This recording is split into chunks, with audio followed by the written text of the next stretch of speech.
오늘의 주요 뉴스입니다. 어제 하루 코로나19 신규 확진 환자가 43명이 추가돼 누적 확진자는 12,800명으로 늘었습니다. 신규 확진 43명 가운데 지역 발생이 23명으로 수도권에서의 감염이 전국적으로 확산하고 있습니다. 사망자는 발생하지 않아 누적 사망자는 282명이 유지됐습니다. 한국인 수백 명이 파견된 이라크 건설 현장에서 한국인 노동자 1명이 코로나19 의심 증세로 숨졌습니다. 귀국자 가운데서도 10명이 확진 판정을 받은 가운데 현재 열악한 의료 환경 때문에 감염 확산 우려가 커지고 있습니다. 이주열 한국은행 총재가 코로나19 사태가 지나가는 소나기가 아니라 장마의 시작일 수 있다며 장기화 가능성을 경고했습니다. 그러면서 지금까지 전방위로 이루어진 은행권 기업 지원 방식의 변화 필요성을 언급했습니다. 앤서니 파우치 미 국립 알레르기 전염병 연구소장은 코로나19 백신이 개발돼도 미국에서 집단 면역이 형성되지 않을 수 있다고 말했습니다. 백신의 항체 형성률이 높지 않을 것으로 예상되는 데다 백신에 대한 미국인들의 불신과 거부감을 원인으로 지목했습니다.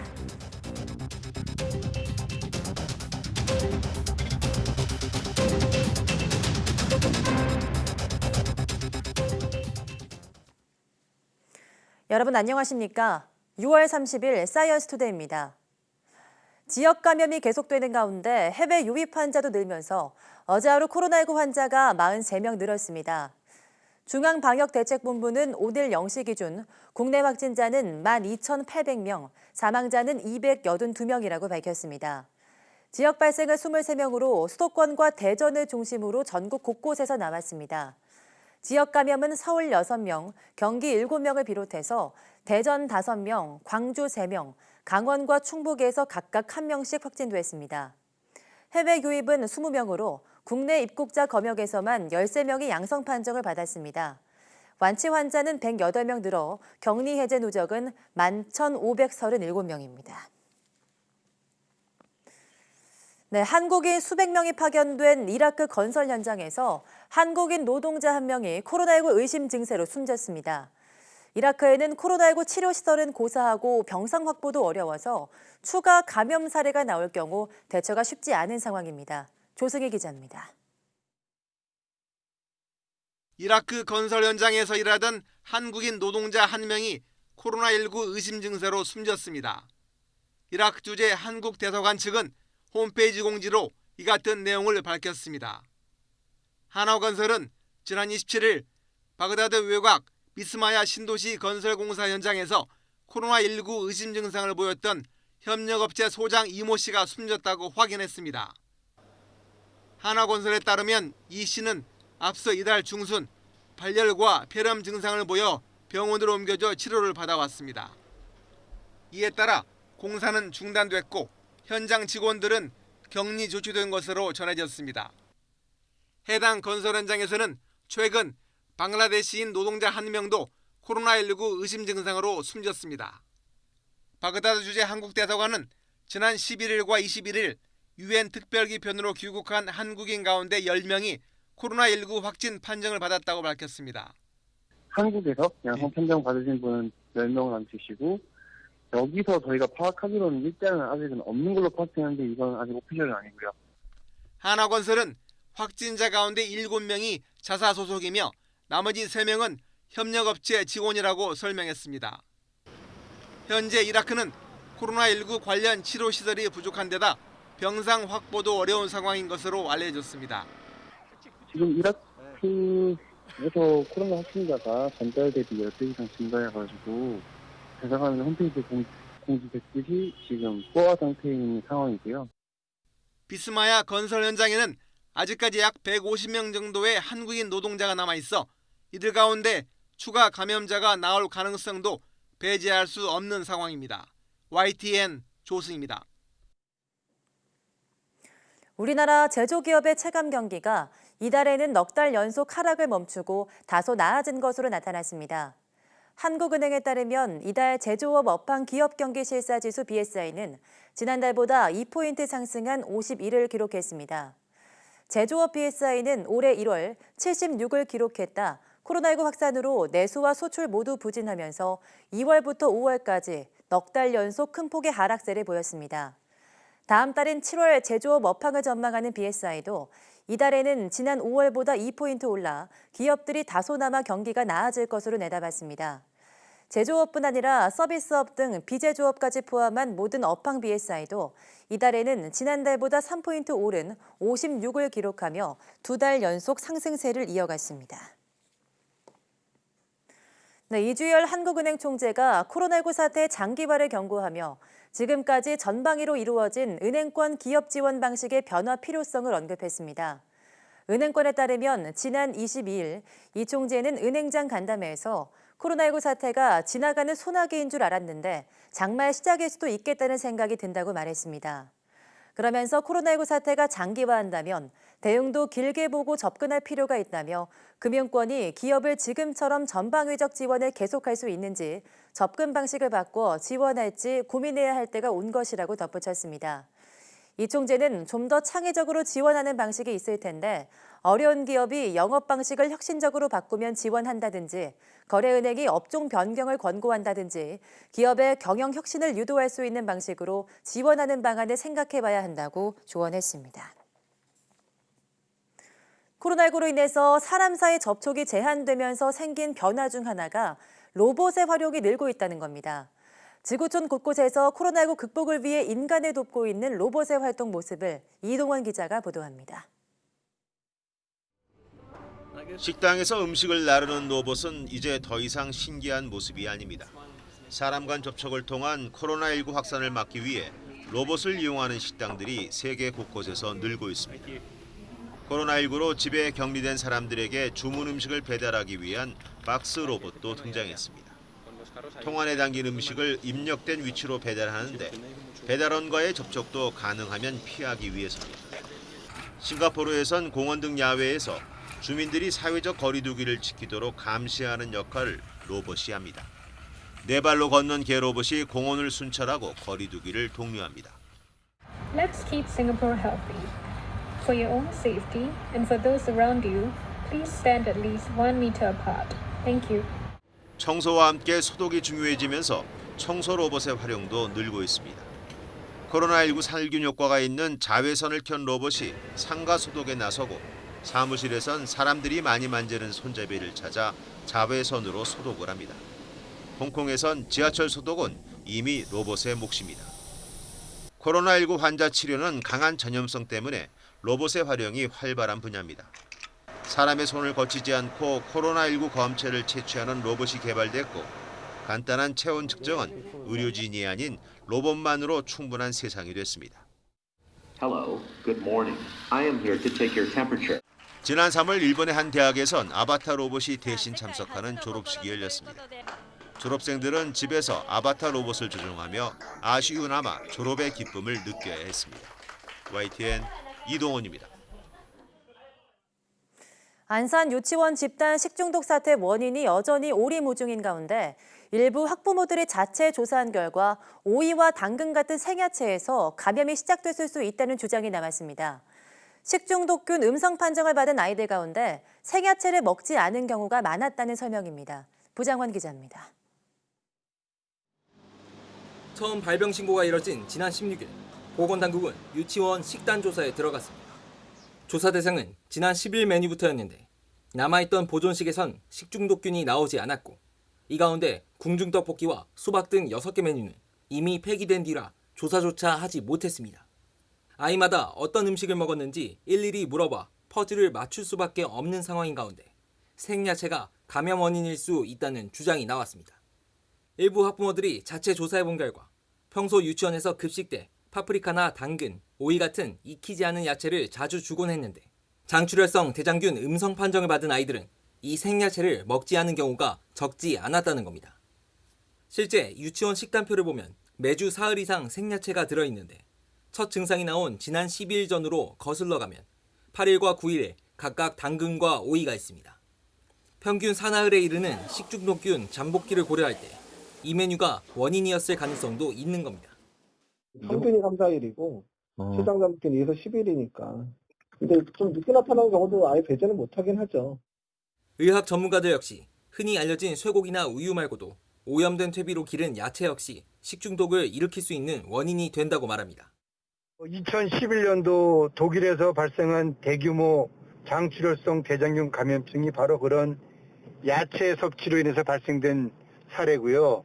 또 일본에서도 이제 그런 사례가 보고가 된 바 있기 때문에 다만 이때는 이미 보존식이 전혀 남아있지 않아 섭취물에 대한 직접 조사가 불가능합니다. 이 때문에 보건당국은 유치원생과 교직원 전원이 먹은 음식물이 뭔지 일일이 따져 비교하는 방안도 검토하고 있습니다. 이와 더불어 전문가들은 재료를 공급한 납품업체뿐 아니라 같은 재료를 쓴 다른 시설까지 조사 대상을 확대해 비교 분석해야 한다고 지적했습니다. YTN 부정원입니다. 네, 이번 여름은 예년보다 훨씬 무더운 날씨가 이어질 것으로 예상돼 전력 사용량이 상당할 것으로 보입니다. 정부는 최대 전력 수요에 대비해서 1억만 킬로와트 이상 사상 최대 규모의 전기 공급 능력을 확보했습니다. 보도에 이광혁 기자입니다. 지난달 5월인데도 30도를 넘는 때이른 더위가 한동안 기승을 부렸습니다. 이번 여름에는 실제로 예년보다 기온이 0.5도에서 1.5도가량 높아 손에 꼽을 정도로 무더운 한 해가 될 것으로 기상청은 내다보고 있습니다. 하루 최고 기온 33도 이상인 폭염 일수가 크게 늘어 에어컨 등 전력 사용량이 급증할 것으로 보입니다. 폭염 일수를 보면은 20일에서 25일 정도로 평균은 약 2배, 그리고 작년보다는 약 10일 정도가 많게 나타나겠습니다. 이에 따라 산업부는 전력 수급 대책으로 여름철 기준으로 역대 최고 공급 능력인 1억 19만 킬로와트를 확보했습니다. 올여름 최대 전력 수요는 상위 10개 연도의 평균 기온 29.1도를 적용하면 적게는 8,730만 킬로와트, 상위 3개 연도의 평균 기온 30.1도를 가정하면 많게는 9,080만 킬로와트가 될 것으로 예상됩니다. 올여름 전력 사용량이 최대 절정인 9천만 킬로와트를 넘더라도 공급 능력이 1억 킬로와트 이상 충분하므로 남는 전력은 900만 킬로와트가량이고 예비율이 10%를 훨씬 웃돌 전망입니다. 예비 전력 규모는 지난해보다 절반 넘게 늘어 전력 공급에 비교적 여유가 생겼다는 설명입니다. 사회적 배려가 필요한 계층에는 에너지 바우처를 확대 지급하고 전기요금 할인 한도 액수도 2만 원으로 늘려주기로 했습니다. 다음 달 하순에서 8월 중순까지는 낮에 폭염이 계속되고 밤에는 기온이 크게 내려가지 않아 덥고 습한 이른바 열대야 현상이 나타나 전력 사용량이 최대치에 이르게 됩니다. 정부는 이 기간 3주 동안 전력 관리에 각별한 주의를 기울이면서 부족하다고 판단될 경우 700만 킬로와트대의 추가 예비 전력도 투입할 계획입니다. YTN 이광효입니다. 초고속 인터넷과 IPTV가 결합된 유선 결합 상품 이용하시는 분들 많으실 텐데요.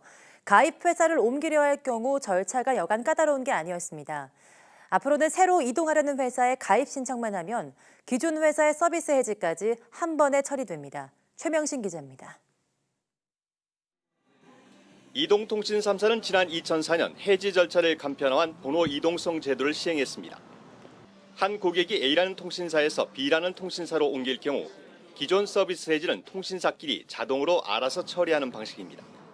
앞으로는 그동안 해지 절차가 까다로웠던 초고속 인터넷과 IPTV의 유선 결합 상품에도 이 같은 제도가 도입됩니다.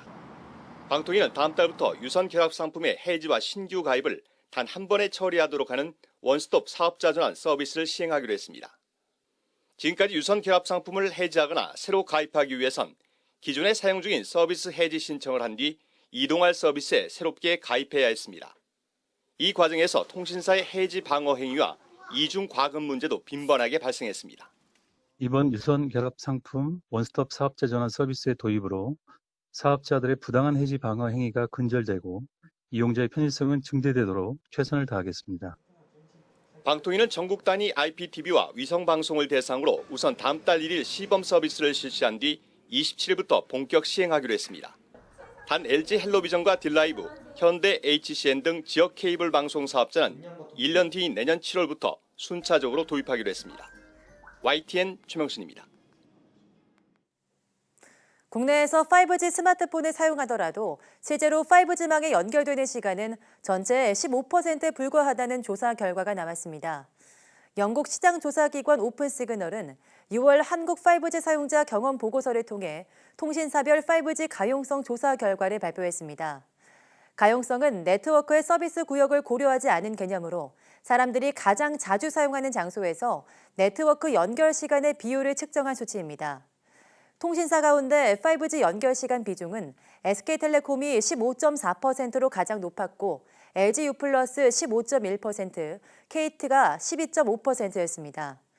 국내에서 5G 가입자가 스마트폰을 사용하는 시간 가운데 85% 이상은 LTE를 이용하고 있는 셈입니다. 이는 5G 서비스 구역이 좁고 실내에는 설비 구축이 잘 돼 있지 않은 점과 함께 배터리 소모가 많고 잘 끊긴다는 이유로 이용자들이 5G를 꺼두고 사용하는 등의 한계 때문인 것으로 풀이됩니다. 국내 연구진이 세계 최초로 전자현미경으로 살아있는 세포를 실시간으로 관찰하는 데 성공했습니다. 앞으로 신약 개발 등에 도움을 줄 것으로 기대됩니다. 이정호 기자입니다. 세계적으로 대유행하고 있는 코로나19. 수십, 수백 나노미터 크기의 미세한 바이러스로 일어나는 질병입니다. 신약 개발을 위해서는 바이러스의 전이와 감염 과정을 분석하고 실시간 관찰이 중요합니다. 하지만 현재 바이러스 관찰은 극저온 전자현미경을 통해 고정 작업과 안정화 작업을 거친 죽은 표본만 가능합니다. 이런 가운데 국내 연구진이 살아있는 아주 미세한 생체 물질을 전자현미경으로 실시간 관찰하는 데 성공했습니다. 이제 이 기술을 활용하면 이제 세포가 다른 바이러스나 세포끼리 이제 결합하거나 하는 그런 여러 가지 이미징을 이제 실시간으로 어떻게 일어나는지를 직접 관찰할 수 있는 그런 효과가 있습니다. 일반 현미경보다 수천 배 이상 높은 에너지를 이용하기 때문에 살아있는 세포 관찰이 어려운 전자현미경의 문제점을 해결한 겁니다. 연구진은 강철보다 200배 강한 강도와 높은 전기 전도성, 물질을 투과시키지 않는 그래핀의 성질을 활용했습니다. 0.2 나노미터 두께의 그래핀 보호막을 세포 위에 감싸주면 고진공의 전자현미경 내부에서 탈수로 인한 세포의 구조 변화와 전자빔에 의한 세포 손상을 막아주는 사실을 밝혀냈습니다. 더 작은 단백질이나 DNA, 바이러스와 같은 다양한 생체 시료들의 관찰로 이루어질 수 있어서 앞으로 신약 개발이나 다양한 생명 현상의 기작을 규명할 수 있을 것으로 기대하고 있습니다. 경북대 ITA 융합대학원 한영기 교수팀과 함께 진행한 이번 연구 성과는 국제학술지 나노레터스 온라인판에 실렸고 6월호 표지 논문으로 선정됐습니다. YTN 이정호입니다.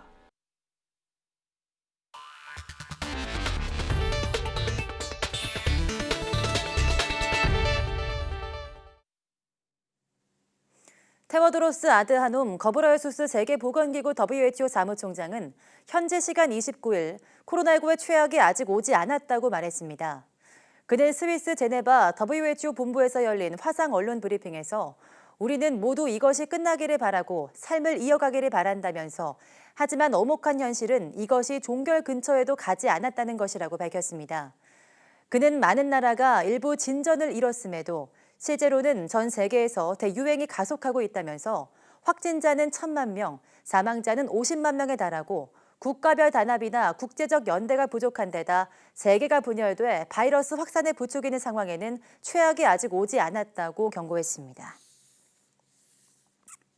코로나19 백신이 개발돼도 미국에서 집단 면역이 형성되지 않을 수 있다고 앤서니 파우치 미국 국립알레르기 전염병 연구소 소장이 전망했습니다. 또 백악관은 마스크 착용은 개인이 선택할 문제라고 선을 그었습니다. 워싱턴 강태욱 특파원의 보도입니다. 백악관 코로나19 태스크포스의 대표격인 파우치 소장은 70에서 75%의 효험이 있는 백신이 개발돼도 집단 면역이 생기기는 어려울 것이라고 봤습니다. 이는 백신 접종의 부정적인 움직임과 관련이 있습니다. 미국에서는 백신이 자폐증을 유발한다는 등의 이유로 접종을 꺼리거나 무용론을 주장하는 운동까지 있기 때문입니다. CNN의 5월 여론조사에서도 코로나19 백신이 싼 값에 대량으로 보급돼도 맞겠다는 응답자는 66%에 그쳤습니다. 파우치 소장은 백신 개발 전엔 주요 억제 수단이 감염자 접촉자 추적이지만 잘 이루어지지 않고 있다고 평가했습니다. 그러면서 사람들이 마스크를 쓰지 않은 채 가깝게 모인 것에 대해 재앙의 조리법이라고까지 말했습니다. 앤드루 쿠오모 뉴욕 주지사도 공공장소에서 마스크 착용이 효과가 있었다며 트럼프 대통령이 행정명령에 서명해야 한다고 목소리를 높였습니다. And the president doesn't have to pass a piece of legislation, doesn't have to call the Congress. Just sign an executive order saying wear a mask. 하지만 트럼프 대통령과 백악관은 요지부동입니다. 마스크 착용은 개인의 선택이라는 겁니다. It's his choice to wear a mask. It's the personal choice of any individual as to whether to wear a mask or not. He encourages people to make whatever decision is best for their safety. 특히 마스크를 쓰지 않는 것이 트럼프 대통령을 지지하는 정치적 정체성의 상징이 되면서 코로나19 대응을 더욱 어렵게 하고 있다는 지적이 나오고 있습니다. 워싱턴에서 YTN 강태욱입니다. 코로나19 치료제 가운데 선두주자인 렘데시비르의 가격이 공개됐습니다. 미국 제약사 길리어드 사이언스는 현지 시각 29일 민간 건강보험에 가입한 미국의 일반적인 코로나19 환자를 치료하는 데 사용되는 렘데시비르 가격이 모두 3,120달러, 우리 돈으로 375만 원가량이 될 예정이라고 밝혔습니다. 월스트리트 저널과 CNBC 방송은 길리어드 사이언스가 메디케어와 같은 공공건강보험 가입자에게는 렘데시비르 1회 복용량의 380달러를, 민간보험 가입자에게는 520달러를 각각 책정했다고 전했습니다. 길리어드 사이언스는 첫날 2회분, 그 다음 날부터 하루 1회분을 투여하고 가장 짧은 경우 치료에 5일이 걸린다는 가정에 따라 민간보험 가입자는 3,120달러, 공공보험 가입자는 2,340달러, 우리 돈으로 281만 원가량을 약값으로 내야 한다고 계산했습니다. 코로나19 확산을 막는 데 마스크 착용이 큰 효과가 있는 것으로 나타났지만 미국이나 유럽에서는 아직 마스크 착용률이 크게 떨어지고 있습니다. 마스크 쓰는 것을 부정적으로 보는 뿌리 깊은 문화 때문인데요. 코로나19 확산을 막는 데 걸림돌이 되고 있습니다. 보도에 김형근 기자입니다. 이탈리아 로마의 거리, 늘 인파로 붐비는 곳이지만 마스크를 쓰지 않은 사람들이 대부분입니다. La porto sempre, solo che l'ho tolta perché stavo facendo la sauna sotto, quindi per far areggiare poi la rimetterò. 서구의 다른 국가들도 마찬가지입니다. 여론조사기관 유고부 조사 결과 공공장소에서 마스크를 착용하는 비율은 미국이 71%, 독일 64%, 영국은 31%에 그쳤습니다. 특히 북유럽 국가들은 5%에도 못 미쳤습니다. 싱가포르, 홍콩 등 아시아 국가의 마스크 착용률이 90% 안팎인 것과는 대조적입니다. 서구에서 이렇게 마스크 착용률이 떨어지는 건 얼굴이 곧 정체성이라고 생각하는 문화 때문입니다. 얼굴을 가리는 걸 극도로 꺼립니다. 초기에 마스크의 효용성을 둘러싸고 의견이 엇갈린 것도 영향을 미쳤습니다. 또 일부 정치 지도자들의 언행도 잘못된 메시지를 퍼뜨리는데 일조했습니다. 실제 메르켈 독일 총리나 트럼프 미국 대통령은 공식 석상에서 거의 마스크를 쓰지 않았습니다. I don't know. I haven't even thought of it. It depends. I mean, in certain areas I would, in certain areas I don't.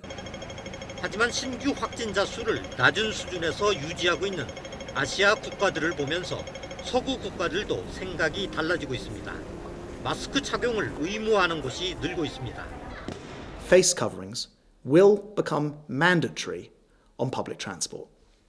That doesn't mean surgical masks, which we must keep for clinical settings. It means the kind of face covering you can easily make at home. 하지만 부정적 정서가 워낙 강한 서구에서 마스크 착용률이 일시에 높아질 것이라는 데는 여전히 회의적인 시각이 많습니다. YTN 김영근입니다. 유럽연합이 내일부터 한국과 일본, 호주, 캐나다 등 14개국 국민에 대해 입국을 허용하기로 했다고 BBC 방송이 보도했습니다. EU 입국이 허용되는 국가는 한국과 일본, 호주, 캐나다 외에 알제리와 조지아, 몬테네그로, 모로코, 뉴질랜드, 르완다, 세르비아, 태국, 튀니지, 우루과이 등입니다. 미국과 중국, 브라질은 제외됐습니다. 다만 중국이 EU 여행객들의 중국 입국을 허용하는 상호 협약을 제의하면 중국을 입국 허용 국가에 포함할 방침인 것으로 전해졌습니다.